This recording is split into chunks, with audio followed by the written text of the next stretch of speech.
आज क्लास 12 के केमिस्ट्री के सेकंड चैप्टर विलयन का हम लास्ट टॉपिक पढ़ेंगे। अणु संख्या गुणधर्मों का लास्ट टॉपिक चौथा को परासरण दाब। परासरण दाब के बारे में पढ़ेंगे। परासरण दाब से पहले हमें परासरण समझना है कि परासरण या ऑस्मोसिस होता क्या है। तो कुछ घरेलू एग्जांपल के थ्रू हम आपको बता रहे हैं कि जैसे हम मटर को या फिर चने को फूलने के लिए क्या करते हैं, रात में या फिर किसी भी टाइम पानी में भिगो के छोड़ देते हैं, तो कुछ समय के पश्चात मटर या चना का आकार क्या होता है, बढ़ जाता है, फूल जाता है।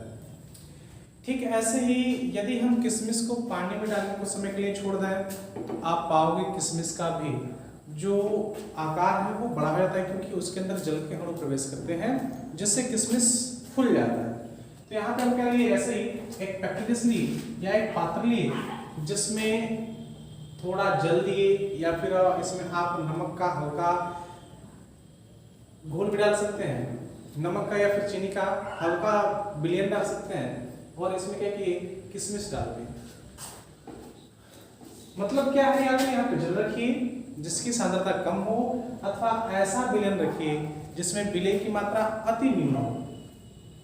तो होता क्या है, किशमिश की कंडीशन में हम क्या देखते हैं कि ये जो जल है ये किशमिश के अणु के अंदर प्रवेश कर, किशमिश के अंदर जल के अणु प्रवेश करते रहते हैं और इसके प्रवेश करने से किशमिश का जो शेप है वो कुछ समय के साथ पश्चात खुल जाता है। होता क्या है कि जो जल है, या फिर अगर हम जल की जगह पर चीनी का विलयन ले लें, चीनी का हल्का विलयन, कम सांद्रता वाला विलयन लें,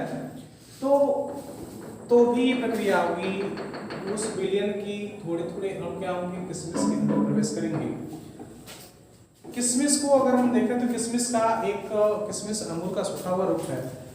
आप अंगूर के ऊपर एक पतले से झिल्ली देखते हैं, पतली सी झिल्ली होती है, पतली परत होती है, उस पतली परत को कहते हैं सेमी परमिएबल मेम्ब्रेन।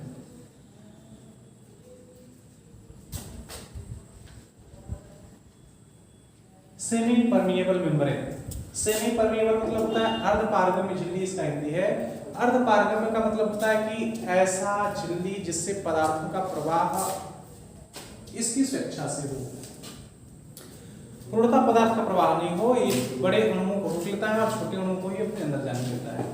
तो वो कह रहा है कि किशमिश जिसके अंदर कंसंट्रेशन हाई है, इसके ऊपर एक छिलन लगा हुआ है, छिलका लगा हुआ है सेमी परमिएबल मेम्ब्रेन का, और किशमिश के अंदर पदार्थ का प्रवाह हो रहा है किधर से, लो से हाई की तरफ। तो डेफिनेशन हम कैसे करेंगे ऑस्मोसिस का, यदि पदार्थ का, यहाँ पे पदार्थ होगा जो बहेगा, यदि पदार्थ का प्रवाह लो कंसंट्रेशन यानी कम सांद्रता से हाई कंसंट्रेशन या अर्थात अधिक सांद्रता की तरफ अर्धपारगम्य झिल्ली से होते हुए जाए, क्या हो रहा है, यदि पदार्थ का निम्न सांद्रता से उच्च सांद्रता की तरफ प्रवाह अर्धपारगम्य झिल्ली से होते हुए हो तो यह प्रक्रिया परासरण कहलाता है, इसे ऑस्मोसिस कहते हैं।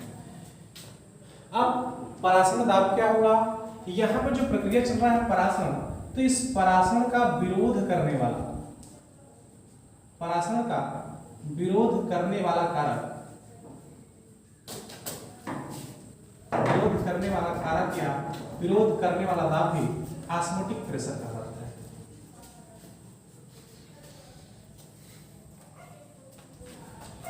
परासरण क्या हुआ, पदार्थ का निम्न सांद्रता से उच्च सांद्रता की तरफ अर्धपारगम्य झिल्ली से होते हुए प्रवाह को परासरण कहते हैं। वो परासरण का विरोध करने वाला दाब परासरण दाब कहलाता है। एक चीज देखिए, यह परासरण की प्रक्रिया तब तक चलती रहती है जब तक पदार्थों का सांद्रता एक बराबर न हो जाए, अर्थात अंदर की सांद्रता वो बाहर की सांद्रता जैसे ही बराबर होगी वैसे ही परासरण की प्रक्रिया रुक जाती है। अब ये जो परासरण दाब है हमें इसी पे डिस्कशन करना है, परासरण दाब पे। तो परासरण की क्रिया को एक बार समझ लीजिए, जब हमें चने या फिर मटर को जल्दी फुलाना होता है हम क्या करते हैं, हीट दे देते हैं, उष्मा करते हैं, बॉयल करते हैं तो वो जल्दी फूल जाता है। इसका मतलब ये कि जल के अणु या फिर विलयन के जो अणु है वो उसके अंदर ताप देने पर जल्दी जल्दी प्रवेश करते हैं। ठीक, तो पहला चीज ये जो परासरण है ये ताप देने पे बढ़ता है, जितना ताप देंगे परासरण दाब उतना बढ़ेगा। दूसरा, ये जो परासरण दाब है, परासरण दाब ये विलयन की सांद्रता C के भी प्रोपोर्शनल होता है, ताप T के प्रोपोर्शनल होता है और विलयन की सांद्रता C के प्रोपोर्शनल होता है। मतलब यदि विलयन के अंदर, पदार्थ के अंदर का घटक, यदि जो विलयन जितना अधिक गाढ़ा होगा उसमें कम सांद्रता वाले घटक कण उतनी ही तेज आएंगे, अंदर का कंसंट्रेशन जितना गाढ़ा होगा उसमें लो कंसंट्रेशन वाले कण उतने ही तीव्र गति से जाएंगे। यानी कि परासरण दाब दो घटकों पर डिपेंड कर रहा है, एक उस पे लगने वाला ताप और दूसरा उस पे लगने वाला उसकी विलयन की सांद्रता। तो परासरण दाब के सूत्र का हम डेरिवेशन करेंगे। परासरण दाब को पाई से रिप्रेजेंट करते हैं और ये परासरण दाब डिपेंड किस पे कर रहा है, विलयन की सांद्रता C बढ़ने पे बढ़ता है, विलयन का ताप T बढ़ाने पे बढ़ता है। अर्थात परासरण दाब विलयन की सांद्रता C व दिए गए ताप T के समानुपाती या अनुक्रमानुपाती होता है। आप जान रहे हो कि हम वाष्प दाब अवनमन पढ़ रहे हैं, अणुसंख्य गुणधर्म पढ़ रहे हैं और अणुसंख्य गुणधर्म में पढ़ रहे हैं कि जब भी वाष्प दाब का अवनमन होता है, वाष्प दाब घटता है तो क्वथनांक उन्नयन, हिमांक अवनमन और परासरण दाब इन सबके मानों में भी परिवर्तन होता रहता है। तो वाष्प दाब पढ़ रहे हैं मतलब जो मटेरियल होंगे वो कैसे होंगे, गैसियस स्टेट में होंगे। तो गैसों के लिए क्या होगा, जब प्रोपोर्शनलिटी आते हैं तो गैसों के लिए एक गैस स्थिरांक R होता है, गैस स्थिरांक का एक स्थिरांक आता है R। तो यहाँ से भी जब प्रोपोर्शनलिटी आएंगे हो जाएगा pi equal to CRT। C सांद्रता है, कंसंट्रेशन, T टेम्परेचर ताप है और R यहाँ पे गैस स्थिरांक है, where R equal to gas constant, gas स्थिरांक है। आगे यहाँ पे जो C है मोलर कंसंट्रेशन, मोलर कंसंट्रेशन। आप पढ़े हो 11th में भी बताए थे हम कि मोलर सांद्रता को ही उसका सक्रिय द्रव्यमान कहते हैं और मोलर सांद्रता को ही विलयन की मोलरता कहते हैं। तो मोलर सांद्रता यानी कि C को हम बोल सकते हैं C equal to active mass, हमने बताया था एक्टिव मास को बड़े कोष्ठक से रिप्रेजेंट करते हैं, C equal to active mass equal to molar T। सक्रिय द्रव्यमान विलयन की मोलर सांद्रता को सक्रिय द्रव्यमान कहते हैं और सक्रिय द्रव्यमान व मोलरता एक ही टर्मिनोलॉजी है, इनके फार्मूले भी एक हैं। 1 लीटर विलयन में उपस्थित विलय की मोलों की संख्या यानी कि C इक्वल टू होता है N/V, 1 लीटर विलयन में उपस्थित विलय की मोलों की संख्या। तो यहाँ पे N है, N क्या है, विलय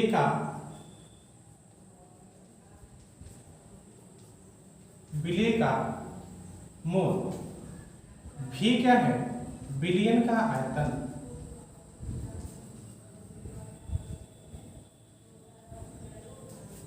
विलयन का आयतन। तो C का मान अगर हम इस समीकरण में रख दें क्या हो जाएगा, pi equal to N/V RT।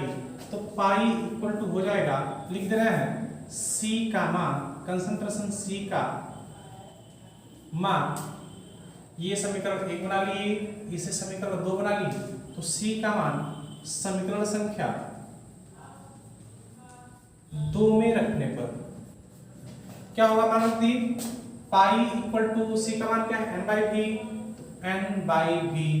RT, N/V equal to C। आगे चूंकि हमने दे दिया कि N क्या है, विलय का मोल है, तो आप मोल का भी फॉर्मूला पढ़े हो, मोल N इक्वल टू होता है W/M। यहां से अगर हम V को पक्षांतर कर लें तो क्या होगा, pi into V equal to NRT, divided है मल्टीप्लाई हो जाएगा। आगे फिर से n का मान रख दें, यहाँ से n का मान रख देंगे तो क्या होगा, pi V equal to W/M RT। ये है परासरण दाब व अणुओं के बीच का संबंध, पाई V इक्वल टू WRT/M। इस पे आपके 2 नंबर के न्यूमेरिकल पूछे जाते हैं। आगे हम पढ़ेंगे परासरण दाब के आधार पर या परासरण के आधार पर विलयन के प्रकार।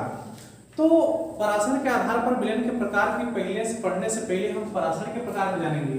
परासरण में सामान्यतः दो प्रकार का है, एक अंतःपरासरण और दूसरा बाह्य परासरण।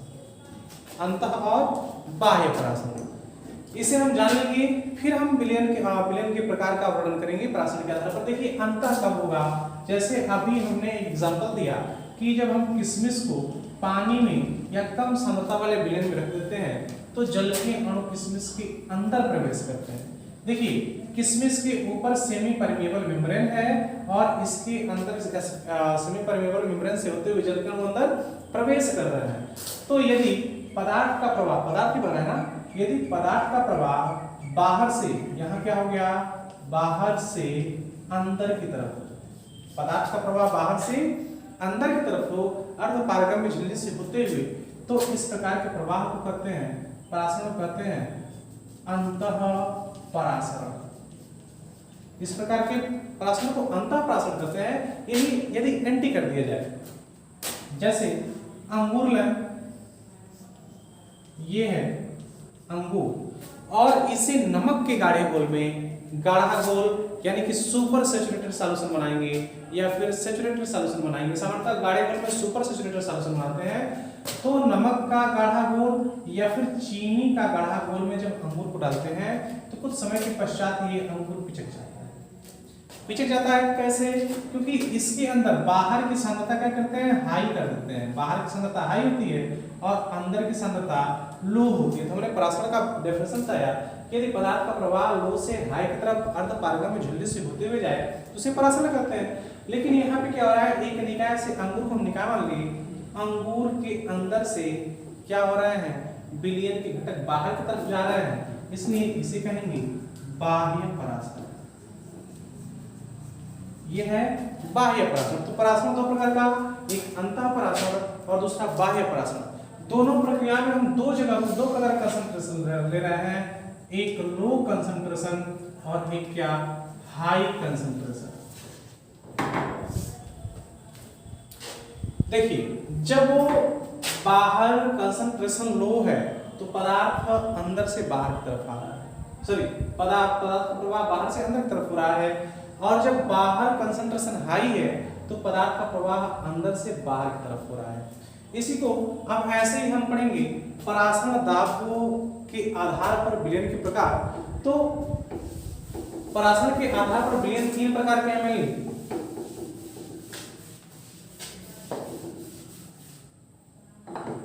एक समपरासी विलयन या समपरासरी विलयन, दूसरा अति परासरी विलयन और तीसरा अल्प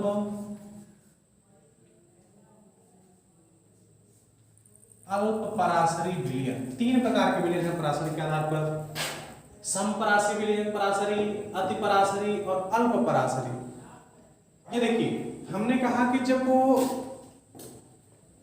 अंदर व बाहर दोनों जगहों का कंसंट्रेशन एक जैसे होता है, समान हो जाता है, तो ऑस्मोसिस की प्रक्रिया रुक जाती है। तो यहाँ पे हम समपरासरी कैसे समझेंगे, यहाँ पे हम एक पात्र लिए और इस पात्र में सेमी परमेबल बीच में लगा दिए, सेमी परमेबल मेम्ब्रेन इधर भी और इधर भी, दोनों साइड में हम एक ही पदार्थ का विलयन n मोल सॉल्वेंट, n मोल चीनी का विलयन इसमें भी डाल दिए और n मोल चीनी का विलयन इसमें भी डाल दिए। यानी कि ऐसा विलयन जिसमें विलयन की सांद्रता दोनों तरफ क्या हो, समान हो। तो जब सांद्रता दोनों तरफ समान होगा तो परासरण की प्रक्रिया नहीं होगी। परासरण की प्रक्रिया नहीं होगी तो इस सेमी परमेबल मेम्ब्रेन के दोनों साइड में उपस्थित विलयनों को हम आसानी से फिल्टर कर लेंगे। तो ऐसा विलयन जिसमें दोनों तरफ सेमी परमेबल मेम्ब्रेन के दोनों साइड में उपस्थित विलयनों की सांद्रता एक समान हो, उसे समपरासरी विलयन कहते हैं।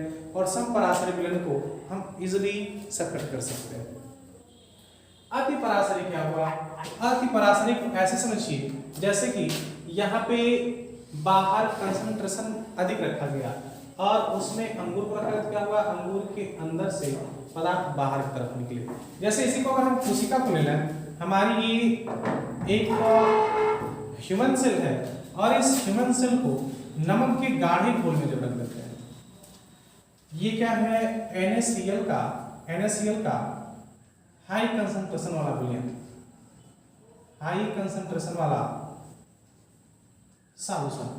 तो ये पाया गया कि जब हम नमक के उच्च सांद्रता वाले विलयन में कोशिका को रख देते हैं तो कोशिका के अंदर, आप जान रहे हो कि ह्यूमन बॉडी में सबसे अधिक पानी की मात्रा है, तो इसके अंदर कोशिका के अंदर का जो द्रव है या विलय के जो घटक है विलयन के, वो बाहर की तरफ निकलने लगता है और कुछ समय के पश्चात कोशिका सिकुड़ जाती है। तो क्या हो रहा है यहाँ पे, जब बाहर की सांद्रता अधिक होती है तो अंदर का विलयन, निकाय के अंदर का विलयन बाहर तरफ फ्लो करता है। इस प्रकार के विलयन को, यानी कि हाई कंसंट्रेशन वाले विलयन को हम बोलते हैं क्या, अति पराशरी विलयन। ठीक, इसका एंटी करता है, यदि हम कोशिका में, कोशिका के चारों तरफ बहुत ही कम सांद्रता वाला विलयन रखते हैं या कोशिका के अंदर का कुछ विलयन बढ़ा दें, तो क्या होता है, जल के अणु बाहर से अंदर तरफ जाने लगते हैं। इस प्रकार के विलयन को बोलते हैं, इस प्रकार के विलयन को बोलते हैं अल्प पराशरी विलयन।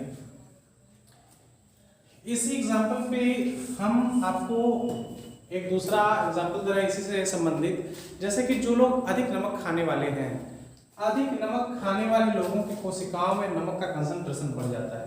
जैसे कि यहाँ पे जो लोग अधिक नमक खाए, इनकी कोशिका में NaCl का कंसंट्रेशन बढ़ गया।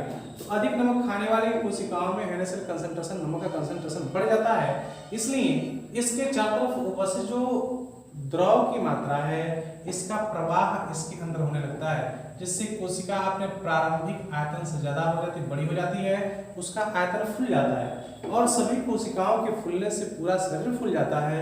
इसे कहते हैं शोथ, इसे कहते हैं शोफ या इडिमा। क्या हुआ, अधिक नमक खाने वाले लोगों की कोशिकाओं में नमक का कंसंट्रेशन बढ़ जाता है, जिससे कोशिका के बाहर उपस्थित अतिरिक्त जो जल के अणु हैं या विलयन के अणु हैं वो उसके अंदर इंजेक्ट होते हैं, प्रवेश करते हैं, जिससे कोशिका का आकार फूल जाता है और बॉडी के सभी कोशिकाओं में ऐसी प्रक्रिया होती है, इसलिए पूरा शरीर फूल जाता है। इसी कहते हैं शोफ या इडिमा। आगे हम देखेंगे कि जब किशमिश, चना या फिर मटर फूलता है अंतःपराशरण की वजह से, तो होता क्या है, यहां से जब जल के अणु या विलयन, लो सांद्रता वाले विलयन के जब अणु प्रवेश करेंगे तो इनके अंदर भी क्या है, पदार्थ के कण हैं, तो इनके अंदर प्रवेश करने से, मोशन की वजह से इनके कणों के बीच में टक्कर होता है और टक्कर की वजह से ये दीवार पे भी टक्कर मारते हैं। तो दीवार पे जो दाब, कणों के दीवार पे टक्कर से जो दाब उत्पन्न होता है, इसे ही कहते हैं ऑस्मोटिक प्रेशर, ऑस्मोटिक प्रेशर। अब एक चीज जानिए, ऑस्मोटिक प्रेशर का एंटी लगने वाला, ऑस्मोटिक प्रेशर जैसे कि दीवार पर टक्कर मारा तो पराशरण दाब उत्पन्न हुआ, लेकिन ये दीवार भी इस ऑस्मोटिक प्रेशर के एंटी कार्य करता है, ऑस्मोटिक प्रेशर के विरुद्ध कार्य करता है, जिसे कहते हैं टर्जिट प्रेशर। टर्जिट प्रेशर, भित्ति दाब करते हैं, क्योंकि यह भित्ति के द्वारा आरोपित होता है, इसलिए भित्ति दाब कहा जाता है। एक चीज जानिए, यदि हम इस भित्ति दाब को बढ़ा दें, क्या हो रहा है, यहाँ से जल के अणु पराशरण के कारण अंदर प्रवेश कर रहे हैं और इनके अंदर प्रवेश करने से इनके टक्कर से, दीवारों पर टक्कर से पराशरण दाब उत्पन्न हुआ और चूंकि दीवार भी अपने अस्थायित्व को बनाए रखता है, इसलिए ऑस्मोटिक प्रेशर के विरुद्ध कार्य करता है और तब जो दाब उत्पन्न होता है उसे क्या कहते हैं, टर्जिट प्रेशर। ध्यान रखिएगा, जब तक टर्जिट प्रेशर बराबर ऑस्मोटिक प्रेशर होता है, जब तक टर्जिट प्रेशर बराबर ऑस्मोटिक प्रेशर होता है तब तक निकाय स्थिर होता है या उस चीज की आकृति बनी रहती है, लेकिन जैसे ही ऑस्मोटिक प्रेशर का मान टर्जिट प्रेशर से अधिक होता है, ऐसे टर्जिट प्रेशर से बड़ा होता है क्या, ऑस्मोटिक प्रेशर, तो वही उस निकाय वह निकाय क्या होता है, फट जाता है। जैसे कि अगर हम गुब्बारे को लें, वहाँ तो परासरण नहीं होता है, लेकिन गुब्बारे में यदि हम कंटिन्यू क्या करें, हवा भरते जाए, तो आप देखते हो कि गुब्बारा का जो साइज है वो फूलता जाता है। और गुब्बारे के साइज के फूलने से क्या होता है, उसकी भित्ति पतली होती जाती है, भित्ति पतली होती है, लेकिन उसके अंदर गैसों के अणुओं का जो संख्या वो बढ़ता जाता है, और गैसों की संख्या बढ़ने से दीवारों पर टक्कर बढ़ता रहता है। और टक्कर जब बढ़ता है, एक तरफ टक्कर बढ़ रहा है, एक तरफ भित्ति पतली हो रही है, तो भित्ति के द्वारा आरोपित दाब, एक समय आता है कि भित्ति द्वारा आरोपित दाब कणों के द्वारा लगने वाले दाब से कम हो जाता है, और उस कंडीशन पे गुब्बारा फूट जाता है, ब्लास्ट हो जाता है। सिमिलर, जब ऑस्मोटिक प्रेशर का मान टर्जिट प्रेशर से अधिक होता है, तो निकाय क्या होता है, रप्चर कर जाता है, फूट जाता है। लेकिन यदि हम क्या करें, ऑस्मोटिक प्रेशर के विरुद्ध यानी कि टर्जिट प्रेशर को बढ़ा दें, टर्जिट प्रेशर को बढ़ा दें चारों तरफ से, तो क्या होता है, जैसे टर्जिट प्रेशर बढ़ाते हैं तो ऑस्मोसिस के प्रक्रिया के पश्चात जितने अणु अंदर प्रवेश किए रहते हैं, वे सभी अणु टर्जिट प्रेशर बढ़ाने से क्या आते हैं, बाहर आते हैं। तो क्या हुआ, ऑस्मोटिक प्रेशर के विपरीत दिशा से इतना प्रेशर, वह दाब लगाया जाए, वह दाब जो ऑस्मोटिक प्रेशर के विपरीत दिशा से लगाया जाए, तथा उसके लगने से निकाय के अंदर से पदार्थ का प्रवाह पुनः बाहर की तरफ होने लगे, उस दाब को कहते हैं प्रतिलोम परासरण। प्रतिलोम परासरण मतलब परासरण के विपरीत दाब लगाने से जो दाब उत्पन्न होता है, या टर्जिट प्रेशर के ही मान को अगर हम बढ़ा दें, ऑस्मोटिक प्रेशर से अधिक कर दें, ऐसे लिख देंगे, टर्जिट प्रेशर बढ़ा दें ऑस्मोटिक प्रेशर से, तो क्या होगा, जो विलेय के अणु अंदर प्रवेश कर रहे थे वह पुनः रिटर्न बाहर हो जाते हैं। तो इस बड़े हुए टर्जिट प्रेशर के बड़े हुए मान को ही हम प्रतिलोम परासरण कह सकते हैं या कहते भी हैं। आगे हमारा अणुसंख्य गुणधर्म हो गया। अब हम इससे संबंधित अणुसंख्य गुणधर्म से संबंधित कुछ न्यूमेरिकल सॉल्व करेंगे।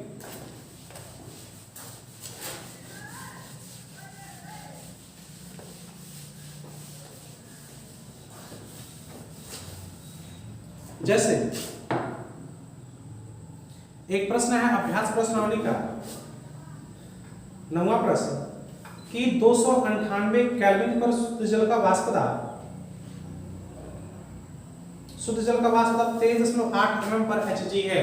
तो आप जान रहे हैं शुद्ध घटक को P01 से लिखते हैं, तो P01 कर दी, इसका वाष्प दाब दिया है 23.8 mm Hg। फिर आगे क्या दे रहा है कि 850 ग्राम जल में, अब जल क्या है, विलायक है, और हमने बताया था विलायक के भार कैपिटल W से लिखते हैं, तो कैपिटल W दिया है 850 ग्राम।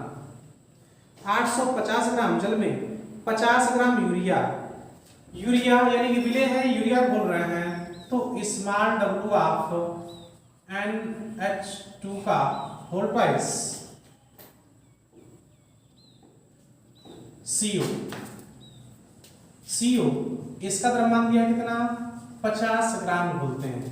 तो आप यूरिया का मोल द्रव्यमान निकाल सकते हैं, m of NH2 C++O NH2, इसका परिकलन कर सकते हैं। अब देख रहे हो नाइट्रोजन कितना है, 2, एक नाइट्रोजन का 14, 2 का 14 गुणे 2, हाइड्रोजन टोटल कितना हो गया 4, तो 1 गुणे 4, धन कार्बन का 12, एक कार्बन है तो 12, एक ऑक्सीजन है तो 16। इसका अणुभार हम ज्ञात कर लेंगे।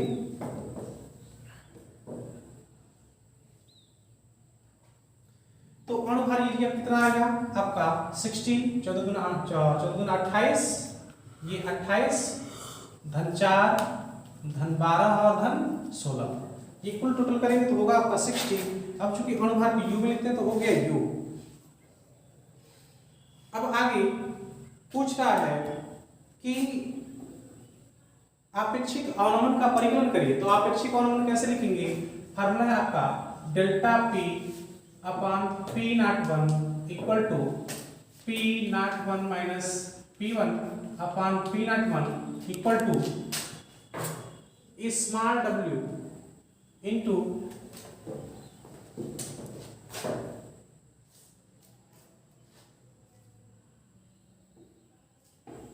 Small w into capital M upon small m into capital W। क्योंकि हम पढ़े थे यहाँ पे, इसको अभी हटा रहे हैं। ये सूत्र होता है chi2, ये सूत्र है क्या, chi2, और chi2 का मान निकाले थे क्या, n2 अपॉन n1। पुनः n2 का मान रख देंगे, n2 का मान क्या है, चूंकि बिलियन छोटा लेंगे, small w into small m upon capital W upon capital M, ऐसे मल्टीप्लाई कर देंगे ऊपर नीचे, तो क्या हो जाएगा, small w into capital M upon small m into capital W। तो सीधे यही कैपिटल W वाला मान रख दिए, ये वाला small w into capital M upon small m into capital W। सब कुछ हमें ज्ञात है, बस नोट करना है यहाँ पे। तो यह देखिए P01 का मान दिया है, P01 का मान कितना दिया, 23.8 माइनस P01 ज्ञात नहीं है, तो इसको निकालना है अपॉन P01 इक्वल टू, सारे मान रख दीजिए। स्मॉल w का मान कितना है, 50 ग्राम, स्मॉल w का मान 50 ग्राम गुणे कैपिटल M। अब एक चीज देखिए क्या दे रहा है इसमें प्रश्न में, 850 ग्राम जल में घोल रहे हैं।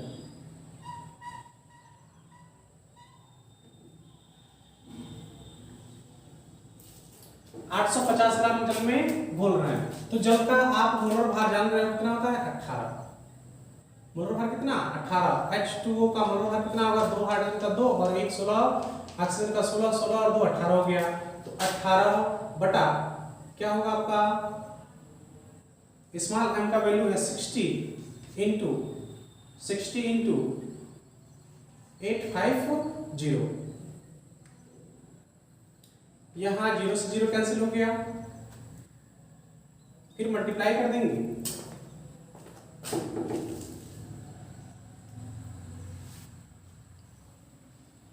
मल्टीप्लाई करेंगे तो वैल्यू आएगा 176।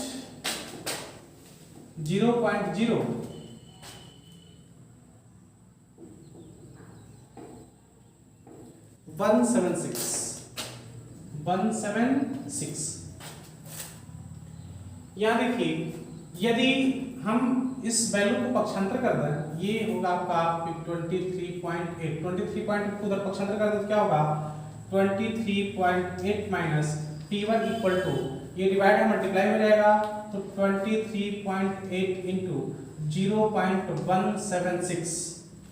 अब मल्टीप्लाई वाला वैल्यू निकाल लेंगे, तो मल्टीप्लाई करने के पश्चात जो वैल्यू मिलेगा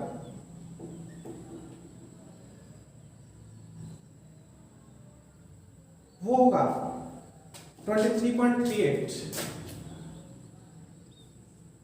ये 23.8 माइनस P1 इक्वल टू 23.38, ये वैल्यू मिलेगा पास्कल में, सॉरी ये वैल्यू मिलेगा। अब यहाँ देखिए ये 23.8 क्या है, 23.8 क्या है, P01, ये है P01 माइनस P1 हो गया इक्वल टू 23.38।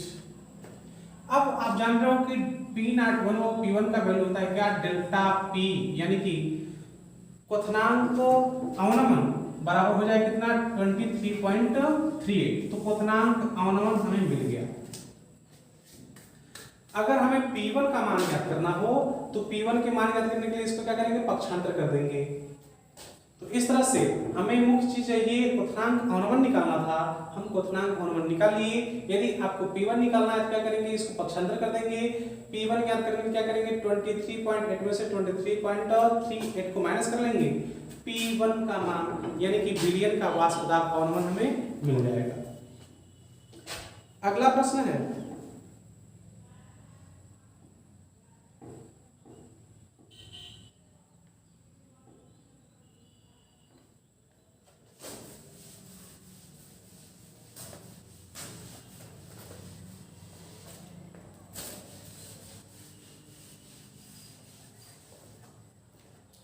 अगला प्रश्न दिया है कि 750 mm Hg दाब पर जल का क्वथनांक 99.63 डिग्री सेल्सियस है, वो 500 ग्राम जल में कितना सुक्रोज मिलाया जाए कि इसका क्वथनांक 100 डिग्री सेल्सियस हो जाए। यानी कि इसमें पूछ क्या रहा है कि सुक्रोज कितना मिलाना है, सुक्रोज का भार पूछ रहा है, W पूछ रहा है। तो कैसे करेंगे, 750 mm Hg दाब पर क्वथनांक दिया है, जल का क्वथनांक यानी शुद्ध घटक Tb T0B दे दिया है 99.63 डिग्री सेल्सियस। और बोल रहा है कि कितना सुक्रोज जल में मिलाया जाए कि क्वथनांक विलयन का जो क्वथनांक है Tb है वह 100 डिग्री सेल्सियस हो जाए। इसके लिए जल का भार यानी कि विलायक का कैपिटल W यानी कि विलायक का जो भार है ये दिया है 500 ग्राम, किलोग्राम में बदलेंगे। और पूछ रहा है कि W ऑफ C12H22O11 कितना होगा। तो हम इसका मोलर भार निकाल लेंगे। मोलर भार यानी कि स्मॉल m ऑफ C12H22O11 का परिकलन करेंगे। कैसे करेंगे, कार्बन का 12 संख्या कितनी है 12 धन एक हाइड्रोजन का 1 होता है, संख्या इसकी है 22 धन एक ऑक्सीजन का 16 होता है, संख्या इसकी है 11। तो अणु भार का कैलकुलेशन करेंगे। तो अणु भार के कैलकुलेशन से हमें मिलेगा जो सुक्रोज का अणु भार है वो है आपका 342 U।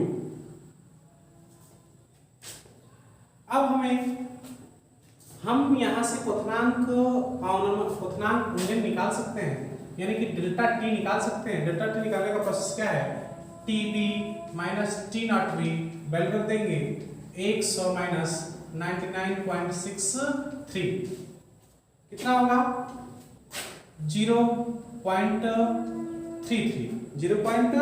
0.33।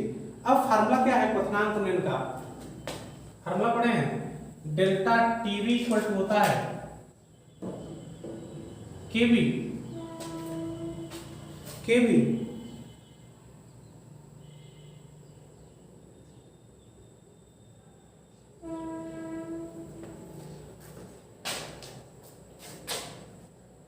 Small m into capital W upon small w, sorry यहाँ पे है small w to capital.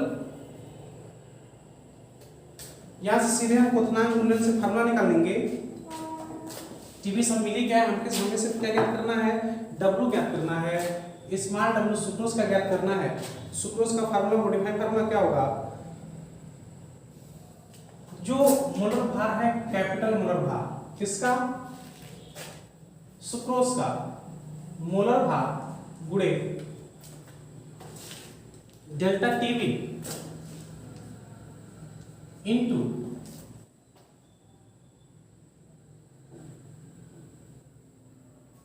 Into विलायक का भार यानी कि capital W upon KF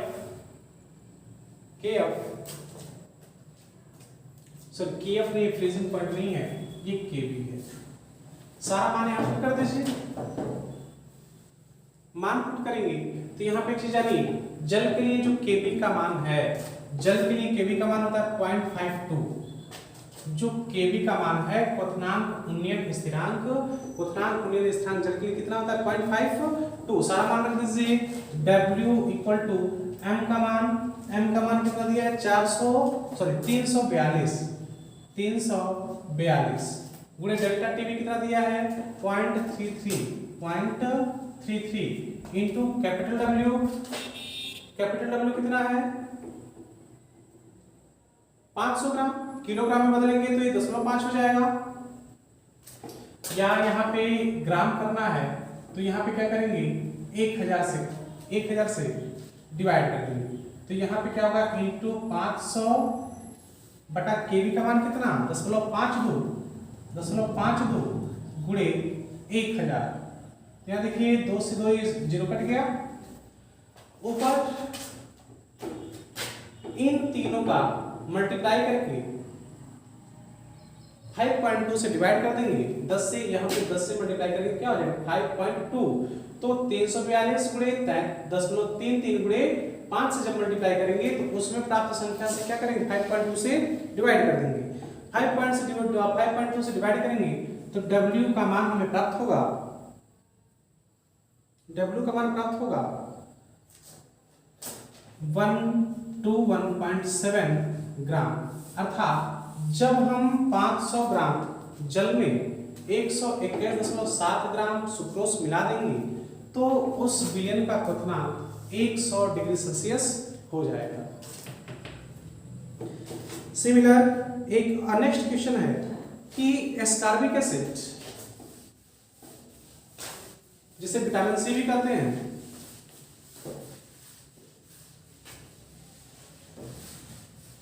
ascorbic acid जिसे विटामिन सी कहते हैं, कि उस द्रव्यमान का परिकलन करिए जिसे 75 ग्राम एसिटिक एसिड में घुलने पर हिमांक 1.5 डिग्री सेल्सियस की कमी हो जाए। तो हिमांक अवनमन दे दिया है, प्रश्न संख्या है इसका 11 पाठ्यनीति का। हिमांक अवनमन डेल्टा टी एफ दे दिया 1.5 डिग्री सेल्सियस। स्नान हिमांक क्या हो रहा है, अवनमन हो रहा है। और पूछ रहा है कि उस एस्कॉर्बिक एसिड के उस द्रव्यमान का परिकलन करिए जिसे 75 ग्राम एसिटिक एसिड यानी कि कैपिटल W दे दिया कितना 75 ग्राम में घुलते हैं। इसमें KF का मान दे दिया है, फ्रीजिंग पॉइंट कांस्टेंट हिमांक अवनमन स्थान का मान दे दिया है कि 3.9 कैलोरी केजी पर मोल हो, 3.9 केल्विन केजी पर मोल हो। यानी कि ये अवनमन 1.5 डिग्री सेल्सियस है, केल्विन में बदलेंगे तो ये भी कितना होगा 1.5 केल्विन ही होगा अवनमन।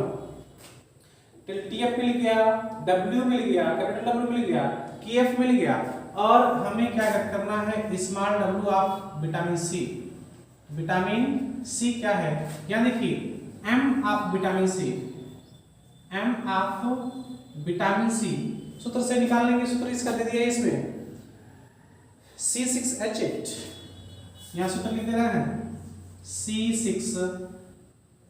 C6H8 O6, इसका अणुभार होता है, इसके अणुभार का कैलकुलेशन करेंगे तो आपको मिलेगा 176।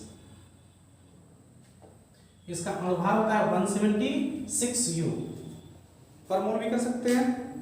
आगे मोलल अवनमन स्थिरांक मिल गया हमें, TF मिल गया, W कैपिटल W मिल गया, KF मिल गया, स्मॉल w का कैलकुलेशन करना है तो स्मॉल w का फार्मूला लिख देंगे और फार्मूले के हिसाब से सारा वैल्यू पुट कर देंगे।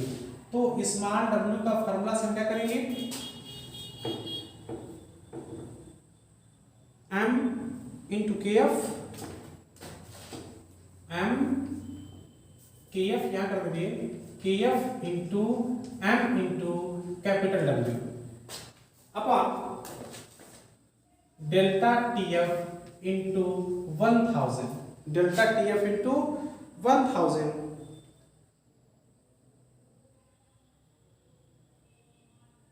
सॉरी